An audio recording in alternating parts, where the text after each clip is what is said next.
สวัสดีครับทุกท่านยินดีต้อนรับเข้าสู่กูปดิชแนลกันอีกครั้งนะครับกูปดิชแนลนะครับหลังจากที่ห่างหายกันไป2อาทิตย์นะครับกลับมาแล้วนะครับ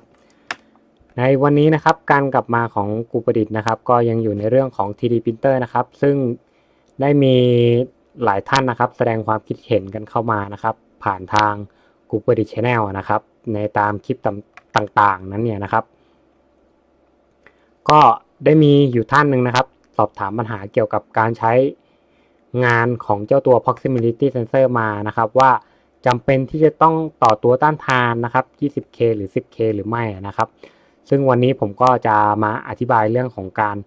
แปลงระดับสัญญาณนะครับของเจ้าตัว Proximity Sensor ที่ขายกันโดยทั่วไปนะครับเพื่อใช้ในงาน 3D Printer นะครับ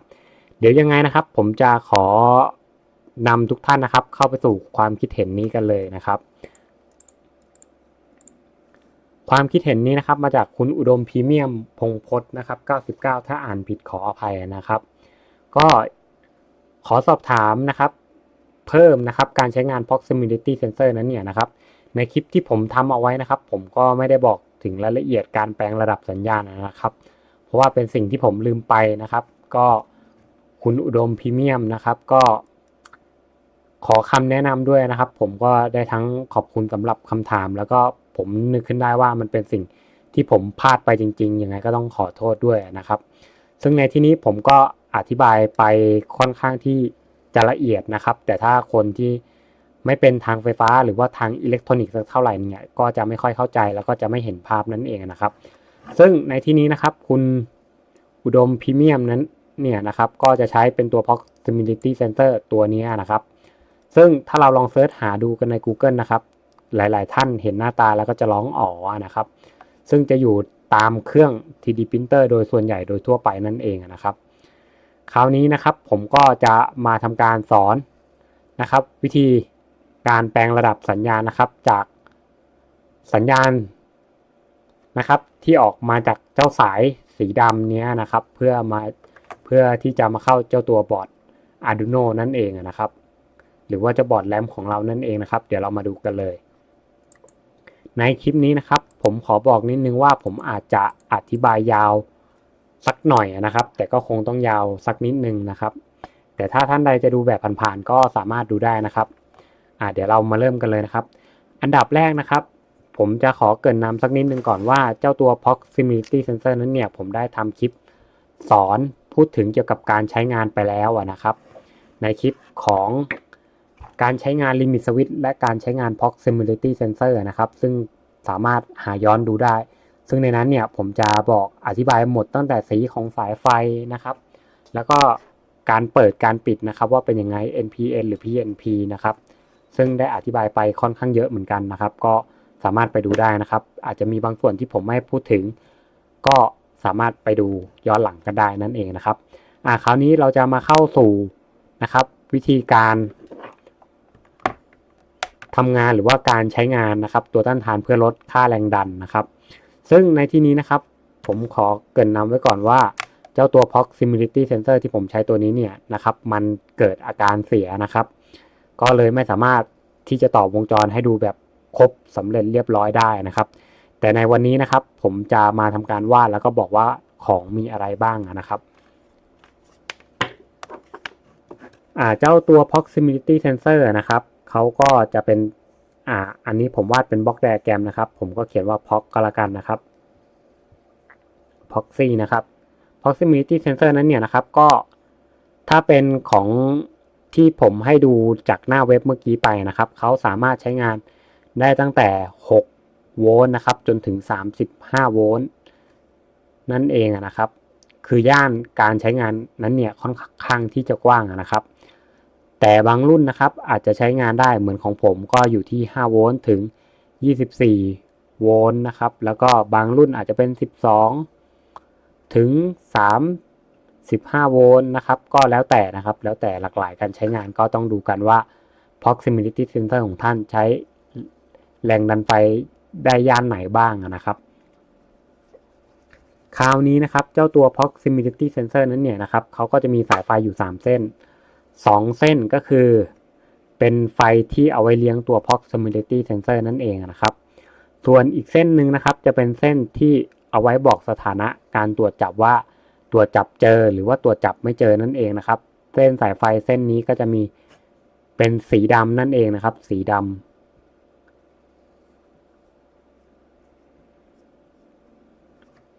นะครับพอสายไฟ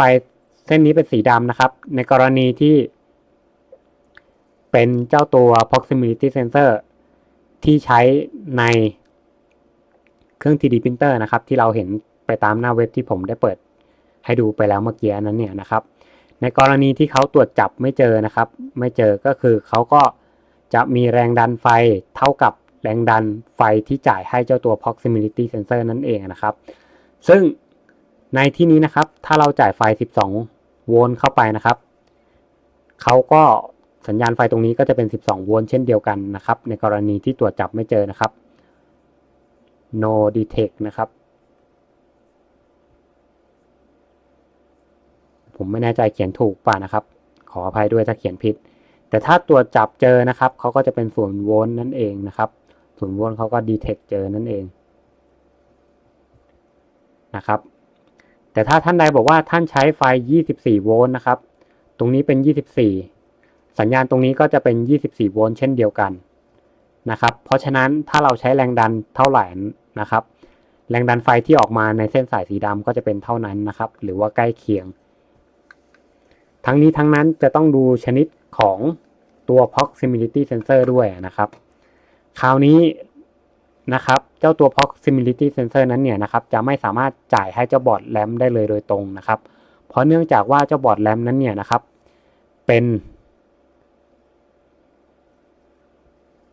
บอร์ดเชื่อมต่อนะครับกับเจ้าตัว Arduino นั้นเนี่ยนะครับเขาจะรับสัญญาณเป็นลักษณะดิจิตอลก็คือตั้งแต่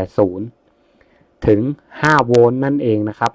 ถ้าเกินกว่านี้เนี่ยวงจรก็จะพังอาจจะเสียได้นะครับบอร์ด Arduino ท่านอาจจะเสียได้เลยนะครับถ้าท่านใช้ไฟมากกว่า5โวลต์นะครับเพราะฉะนั้นเราจำเป็นที่จะต้องแปลงแรงดันไฟนะครับจากแรงดันไฟที่จ่ายให้ proximity sensor อาจจะเป็น12 24นะครับหรือ35หรือเท่าไหร่ก็แล้วแต่นั่นเองนะครับเราก็จะต้องลดแรงดันตรงนี้นะครับให้มาเหลือเป็น5โวลต์นั่นเองนะครับวิธีการลดระดับแรงดันตรงนี้นะครับวิธีที่ง่ายที่สุดก็คือการใช้ตัวต้านทาน2ตัวมาทำการต่ออนุกรมกันนะครับซึ่งในที่นี้เดี๋ยวผมจะมาบอกวิธีกันนะครับว่าจะต้องใช้ค่าเท่าไหร่นะครับ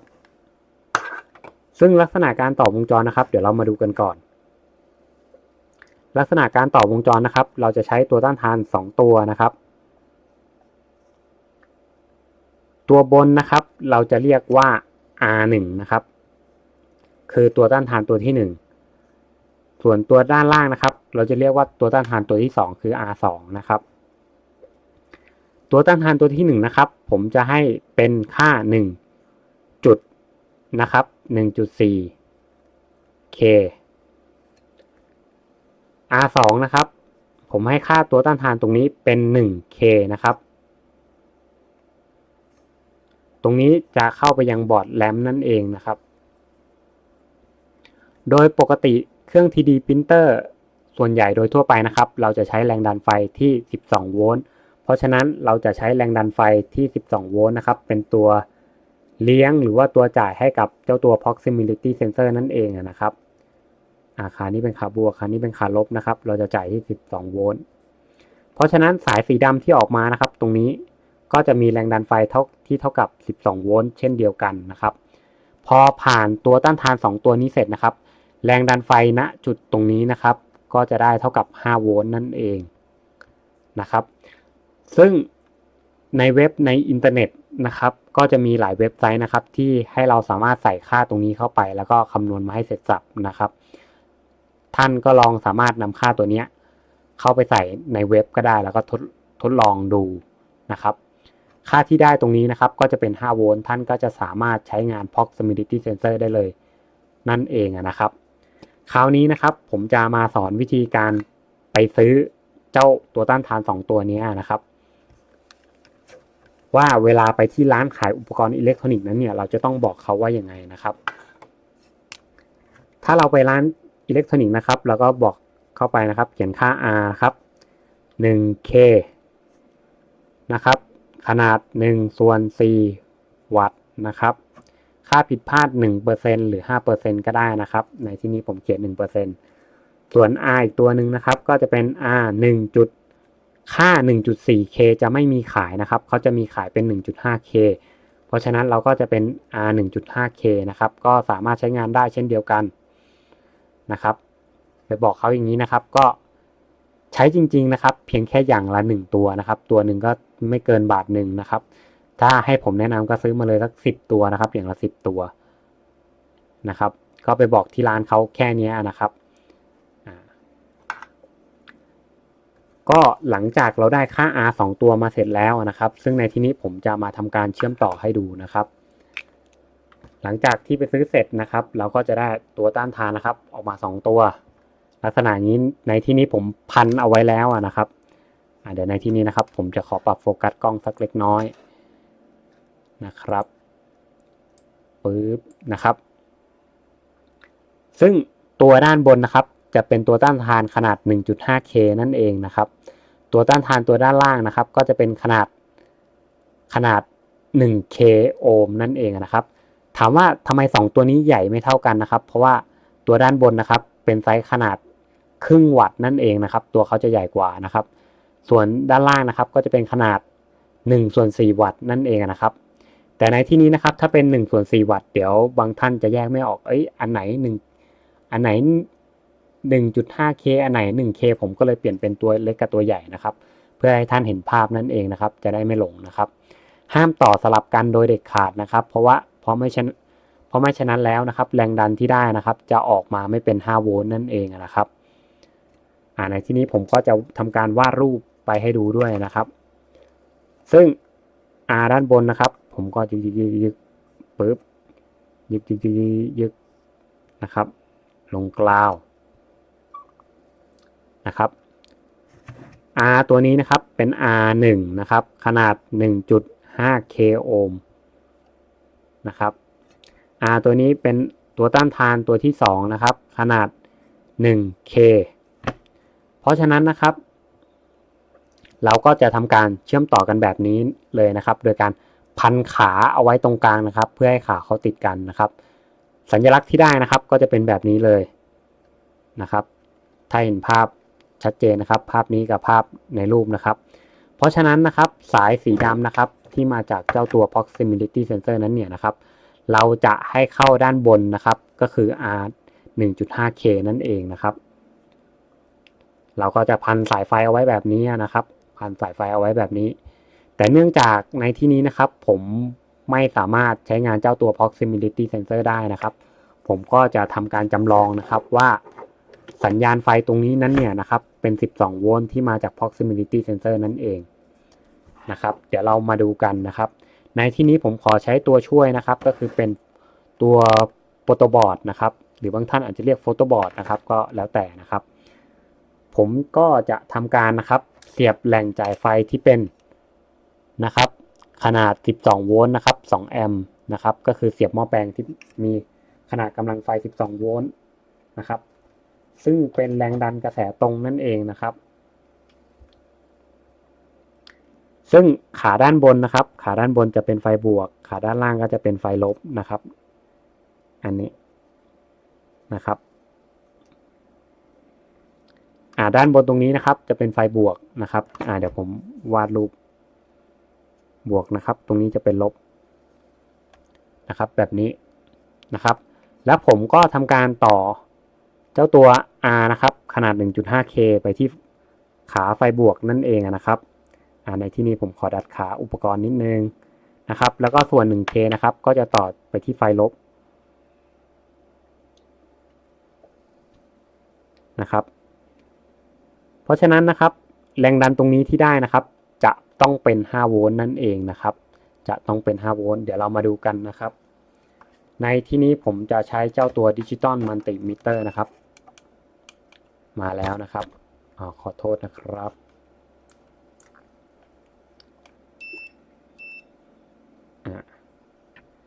ผมก็นำสายมิเตอร์สีดำนะครับไปจิ้มเอาไว้ที่กราวนะครับแล้วก็สายมิเตอร์เส้นสีแดงนะครับ มาจิ้มเอาไว้ตรงนี้ณตำแหน่งนี้นะครับถ้าท่านสังเกตได้นะครับก็แรงดันไฟที่ได้นะครับเดี๋ยวผมคงอาจจะต้องปรับโฟกัสดีๆนิดนึงนะครับเดี๋ยวดูกันนะครับเพราะฉะนั้นนะครับค่าที่ผมนะครับจิ้มเข้าไปตรงนี้นะครับ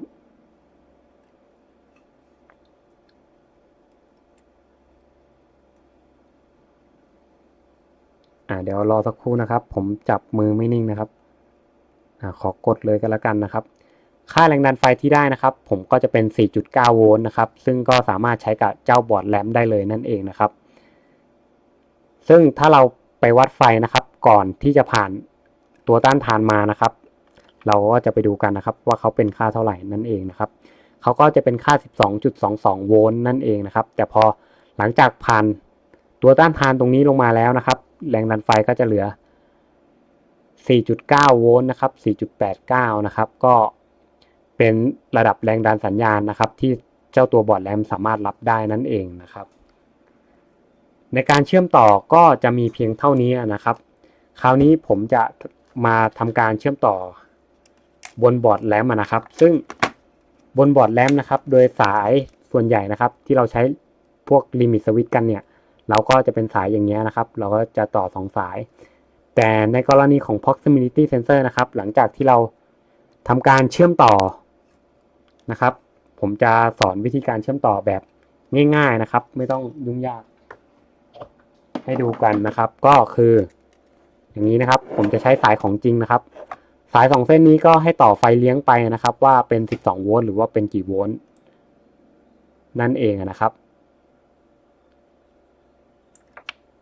หลังจากนั้นนะครับก็ให้เราทำการต่อสายไฟสีดำนะครับเข้ามาที่ R1 นั่นเองนะครับสายสีดำตรงนี้นะครับต่อที่เข้า R1 นะครับถ้าจะให้ชัวร์นะครับถ้าให้แนะนำนะครับก็แนะนำว่าให้บักกีนะครับแต่ถ้าใครไม่บักกีก็จะพันแบบผมเอาก็ได้นะครับแต่ต้องพันแน่นๆนะครับเพราะว่าต่อไปข้างหน้านะครับถ้าเขาเกิดคราบฝุ่นคราบออกไซด์นั้นเนี่ยนะครับเขาก็จะสามารถที่จะไม่เชื่อมต่อกันก็ได้นะครับถึงเราจะพันแน่นเอาไว้แล้วเพราะฉะนั้นผมแนะนำให้บักกีนะครับต่อมานะครับเราก็จะมีสายไฟเปล่าๆนะครับที่จะไปเข้าบอร์ดแรมก็จะมีขาหนึ่งเป็นกราวนะครับอีกขาหนึ่งก็จะเป็นซิกแนลโดยในที่นี้ผมให้สายสีดำเป็นขากราวนะครับส่วนอีกสายหนึ่งเป็นสายซิกแนลนะครับสายสีน้ำเงินเพราะฉะนั้นนะครับเราจะต้องเอาสายสีดำนะครับสายสีดำมาเชื่อมต่อด้านล่างของ R1K นั่นเองนะครับถ้าดูในตามรูปนะครับในที่นี้ผมก็ขออนุญาตพับขาแบบนี้นะครับเพราะว่าเดี๋ยวจะเสียบเข้าไปในตัวซ็อกเก็ตไม่ได้นะครับแล้วผมก็เอาสายสีดำนะครับเสียบเข้าไปในนี้เลยปึ๊บนะครับเขาก็จะแน่นนะครับคราวนี้นะครับขาตรงกลางตรงนี้เนี่ยนะครับผมก็เหมือนเดิมครับพับขาแล้วก็แย่เข้าไปในตัวซ็อกเก็ตนะครับแต่ถ้าจะให้ดีนะครับผมแนะนำว่าให้ถอดตัวซ็อกเก็ตและบักกีนะครับเพราะว่าอันนี้ผมทำให้ดูเป็นตัวอย่างคร่าวๆเฉยๆนะครับนะครับในที่นี้ก็ต้องยัดเข้าไปแบบนี้นะครับปึ๊บนะครับต้องยัดเข้าไปให้แน่นนะครับหลังจากนั้นนะครับเราก็นำสายไฟอีกด้านหนึ่งนะครับไปเข้าของตัวแกน Z ได้เลยไปเข้าของตัว End Stop แกน Z ได้เลยนะครับซึ่ง Signal นะครับจะอยู่ด้านนอกกราวจะอยู่ด้านในนะครับผมก็เสียบในลักษณะนี้ไปเลยนะครับจะต้องเป็นช่องนี้นะครับผมก็จะเสียบแบบนี้ไปเลยนะครับเพราะว่าขาด้านนอกนะครับเป็น Signal นะครับ Signal จะต้องเป็นสีน้ำเงินนะครับส่วนลบเป็นกราวนะครับจะให้เป็นสีดำนั่นเองนะครับเพียงเท่านี้ท่านก็สามารถที่จะใช้ proximity sensor กับเจ้าบอร์ดแรมได้แล้วนั่นเองนะครับส่วนตรงนี้นะครับถ้าท่านใดอยากทำให้สวยงามนะครับก็หาท่อหดนะครับท่อหดบักกีหรือว่าจะทำยังไงก็ได้นะครับให้สวยงามก็เชื่อมต่อในลักษณะนี้นั่นเองนะครับแล้วก็ต่อสายไฟไปที่แรมนะครับสังเกตว่าสายไฟก็จะยังอยู่สวยงามดีนะครับหรือว่าท่านใดนะครับไม่มีท่อขดไม่มีหัวแรงนะครับก็เทปพันสายไฟนะครับก็แล้วแต่นะครับก็ในที่นี้ผมก็แนะนำว่าให้เป็นหัวแรงบักกีก่อนแล้วก็ เทปพันสายไฟหรือว่าท่อขดก็ได้นะครับบักกี้ทุกจุดที่เชื่อมต่อกับสายไฟนั่นเองนะครับสำหรับในคลิปนี้นะครับผมก็ได้ทำการสอนไปจบเสร็จเรียบร้อยแล้วนั่นเองนะครับซึ่งคลิปก็อาจจะยาวไปสักหน่อยนะครับแต่เพื่อเป็นการอธิบายให้เห็นภาพนะครับว่าค่าแรงดันนะครับที่ได้มันมาอย่างไงตัวต้านทานจะต้องต่ออย่างไงนะครับก็จะเป็นในลักษณะแบบนี้นี่เองนะครับส่วนบางท่านนะครับอยากจะทราบว่าการคำนวณนะครับจะคำนวณยังไงเดี๋ยวผมจะสอนเพิ่มเติมให้นะครับเผื่อบางท่านใช้ไฟ24โวลต์นะครับการคำนวณนะครับในที่นี้เขาบอกว่านะครับในสูตรนะครับ V out เท่ากับ V in นะครับ V in คูณด้วยนะครับ R 2หารด้วย R 1บวก R 2นั่นเองนะครับเพราะฉะนั้นนะครับ V in ของเราคือ12โวลต์นะครับคูณด้วยนะครับคูณด้วย R 1บวก R 2ก็จะเท่ากับ 2,500 นะครับเพราะว่าเขาเป็น 2.5K นะครับเขาเป็น 2,500 แล้วก็ R 2นะครับ R 2มีค่าเท่ากับ 1K นะครับก็จะเท่ากับ V out นั่นเองนะครับผลที่ได้ออกมาก็จะเป็น5โวลต์นั่นเองนะครับเพราะฉะนั้นค่านะครับตัวต้านทาน R1 กับ R2 เนี่ยไม่จำเป็นว่าจะต้องเป็นค่านี้เสมอไปนะครับเพียงแค่ท่านแทนค่าให้ได้แล้วผลที่ออกมาเป็น5โวลต์ท่านก็สามารถที่จะหาค่าอื่นได้เช่นกันนะครับสำหรับคลิปนี้นะครับผมก็คงขอฝากไว้เท่านี้นะครับเดี๋ยวผมอาจจะอธิบายเสริมเพิ่มเติมยังไงเดี๋ยวจะว่ากันอีกทีนะครับสำหรับคลิปนี้นะครับก็ขอได้รับความขอบคุณนะครับจากผมนายแมนกูประดิษฐ์นะครับสำหรับคลิปหน้าจะมีอะไรเป็นยังไงนะครับเดี๋ยวเรามาติดตามกันนะครับถ้าท่านเห็นตรงนี้แล้วนะครับทีวีจิ๋วออกมาแล้วนะครับเดี๋ยวเราจะมาดูกันว่าลักษณะการออกแบบเป็นยังไงนะครับสำหรับคลิปนี้ลากันไปก่อนนะครับสวัสดีครับอย่าลืมกดไลค์กด Subscribe ให้ด้วยนะครับ